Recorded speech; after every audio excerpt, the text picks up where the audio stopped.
6,500 రూపాయలు ఇవాళ అంగన్వాడీ వర్కర్లు వాళ్ళు ఒకవైపు మా జీతాలు ఇవ్వండి అని అడిగితే ఈ మొబైల్ ఫోన్లు ఇచ్చేసి చేతులు దులుపుకుందాం అనుకుంటున్నారు.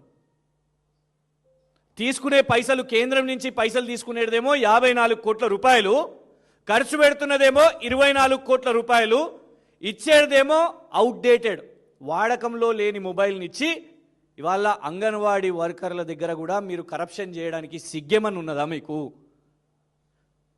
ప్యూర్ రేర్ మోడల్ ఇది, చోర్ మోడల్. ఇదేమన్నా రేర్ పీసా? అవును నిజమే, ఇప్పుడు ఇది రేర్ పీసే. ఎందుకు? మార్కెట్లో లేదు కాబట్టి ఇది రేర్ మోడల్. రేవంత్ గారి రేర్ మోడల్ ఏంటంటే మార్కెట్లో అమ్మకానికి అవైలబుల్ లేని ఒక శాంసంగ్ 4A06 4/64 GB మొబైల్ని ఇవాళ 6,500 రూపాయల మొబైల్ ఫోన్ని 11,000 రూపాయలకు ఇవాళ ఖర్చు పెట్టి రాష్ట్ర ప్రభుత్వం ఇందులో కూడా కమిషన్ కొట్టింది. ఇది పూర్తిగా స్పష్టంగా ఈ డాక్యుమెంట్స్ అన్ని కూడా బయట ఉన్నాయి, ఇవి పబ్లిక్ డొమైన్లో ఉన్నాయి.